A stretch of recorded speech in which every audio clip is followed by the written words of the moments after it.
Is aid hurting Africa? Good morning, everyone. Today, I want to discuss a complex issue: foreign aid to Africa. While the intention behind aid is noble, to alleviate poverty and promote development, its impact is a topic of much debate. On the one hand, aid has undoubtedly played a positive role. It has funded essential services like healthcare and education, leading to improvements in life expectancy and literacy rates. Additionally, aid has provided emergency relief during natural disasters and helped rebuild war-torn regions. However, critics argue that traditional aid can have unintended consequences. Some worry it creates a dependency on foreign assistance, hindering the development of self-sustaining economies. Furthermore, concerns exist about corruption, where aid funds are diverted for personal gain instead of reaching those in need. Another critique focuses on the type of aid provided. Food aid, for example, can disrupt local markets and discourage domestic food production. Instead, some argue for a shift towards infrastructure projects and capacity building, which can empower local communities in the long run. So, is aid hurting Africa? The answer is not a simple yes or no. Aid can be a powerful tool, but its effectiveness depends on several factors: transparency, accountability, and a focus on long-term development goals. African nations also need to take ownership of their development plans, fostering good governance and attracting private investment alongside foreign aid. In conclusion, the relationship between aid and Africa's development is multifaceted. While challenges exist, aid can still play a crucial role.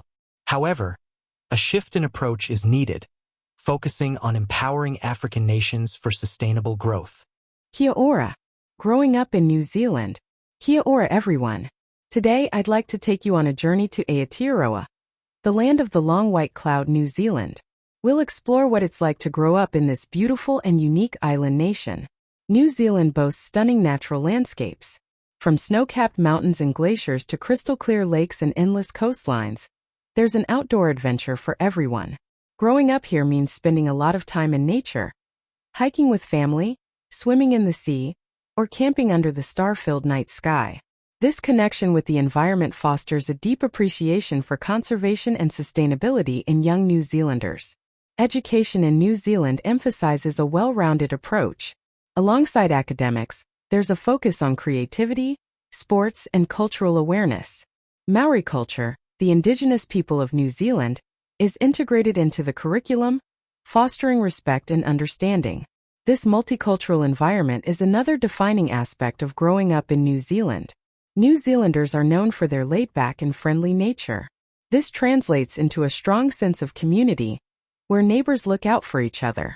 Children often grow up with a lot of freedom and independence, exploring their surroundings with a sense of safety and security. However, challenges do exist. New Zealand grapples with issues like rural-urban divides and ensuring equitable opportunities for all. Additionally, the high cost of living can be a concern for some families. Overall, growing up in New Zealand offers a unique and enriching experience. Surrounded by stunning scenery, a strong sense of community, and a focus on well-being, it's no wonder New Zealand consistently ranks high in global quality of life indexes. Warning. Mondays are bad for your health. Good morning, everyone.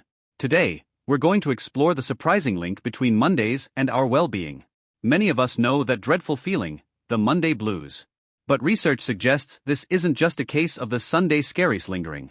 There might be a real connection between Mondays and a decline in our health. Studies have shown an increase in heart-related issues, particularly heart attacks, on Mondays compared to other days of the week. Experts believe this is due to the abrupt shift back to work routines after a weekend of relaxation. The stress of deadlines, heavy workloads, and readjusting to a fast-paced environment can take a toll on our cardiovascular system. Mondays can also negatively impact our mental health. The transition from the freedom of the weekend to the structure of the workweek can trigger feelings of anxiety and low mood. This can be especially true for those who dislike their jobs or find their work environment stressful. So, what can we do to combat the Monday blues and protect our health? Firstly, try to ease yourself back into the workweek. Plan your tasks for the week beforehand to avoid feeling overwhelmed on Monday morning. Secondly, prioritize activities that manage stress. Exercise, meditation, or simply spending time in nature can significantly improve your mood and well-being. Finally, remember, Mondays don't have to be all doom and gloom. Set some small, achievable goals for the week and reward yourself for completing them. A positive mindset and a focus on self-care can go a long way in making Mondays a little less blue. The invisible ingredient. Unveiling the flavor industry. Good morning, everyone. Today, we delve into the fascinating world behind the scenes of what we taste, the flavor industry. It might surprise you to learn that the delicious flavors you enjoy in many foods and beverages aren't always what they seem. The flavor industry is a complex and innovative sector. It encompasses the development, production, and application of flavorings used in a vast array of products. These flavorings can be natural, derived from botanical sources like fruits, herbs, and spices, or artificial, created in laboratories using various techniques. So, why do we need a dedicated industry for flavor? There are several reasons. Firstly, modern food processing often removes natural flavors. Think canned vegetables or frozen meals. They lack the vibrancy of fresh produce. The flavor industry steps in to add them back, creating a familiar and desirable taste. Secondly, flavor innovation allows manufacturers to cater to specific consumer preferences. Imagine a world without low-fat ice cream that still tastes creamy and indulgent, or sugar-free yogurt bursting with fruity flavor. The flavor industry makes these seemingly contradictory options possible. The industry also plays a crucial role in masking undesirable tastes. For example, some healthy ingredients might have a bitter or unpleasant aftertaste. Flavorings can help mask these off-notes, making nutritious foods more palatable. However, the flavor industry isn't without its critics. Some argue that our reliance on artificial flavors can lead to unhealthy eating habits. The focus on creating hyper-palatable foods might contribute to overconsumption and diet-related issues. Another concern is the potential lack of transparency in labeling. Terms like natural flavor can be misleading, as they often include a mix of natural and artificial components. Looking ahead, the flavor industry faces the challenge of balancing consumer preferences for delicious food with a growing demand for clean and natural ingredients. Innovation in flavor science is likely to focus on developing more natural flavoring solutions and ensuring greater transparency in labeling. So, the next time you enjoy a flavorful product, remember the intricate world behind it. The flavor industry, the invisible ingredient shaping our culinary experiences. Combating climate change. Can carbon capture and storage be the answer? Good morning, everyone. Today, we'll explore a technology with the potential to be a game changer in the fight against climate change. Carbon capture and storage, or CCS. As we know, human activities, particularly the burning of fossil fuels, release massive amounts of carbon dioxide, CO2, into the atmosphere. This CO2 traps heat, contributing to global warming. CCS offers a possible solution, capturing CO2 emissions before they enter the atmosphere and storing them permanently underground. The CCS process involves three key steps: capture, transport, and storage. First, CO2 emissions are captured at their source, such as power plants or industrial facilities.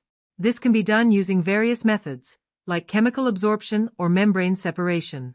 The captured CO2 is then compressed into a liquid state for easier transportation. Pipelines are the preferred method for transporting large volumes of CO2 over long distances. For shorter distances or offshore storage, ships or trucks can be used. Finally, the CO2 reaches its designated storage location: deep geological formations like depleted oil and gas reservoirs or saline aquifers. These formations offer secure, long-term storage for the captured CO2, preventing its release back into the atmosphere. CCS technology holds immense promise. It allows us to continue using fossil fuels for a transitional period while mitigating their climate impact. It can also be applied to capture CO2 directly from the atmosphere, potentially reversing the effects of past emissions. However, there are challenges to consider. CCS is an energy-intensive process, requiring additional power to capture and compress CO2. The long-term effectiveness of storage sites also needs careful monitoring to ensure no leakage occurs. The economic viability of CCS is another concern. The technology is still under development, and the costs associated with capture, transport, and storage can be significant. Despite these challenges, CCS is a promising technology with the potential to play a crucial role in achieving net zero emissions. Governments and industries are increasingly investing in research and development to improve its efficiency and reduce costs. In conclusion, carbon capture and storage offers a glimpse of hope in our fight against climate change. While challenges remain, continued innovation and collaboration are key to unlocking its full potential. CCS, alongside other mitigation strategies, can be a powerful tool for building a cleaner and more sustainable future.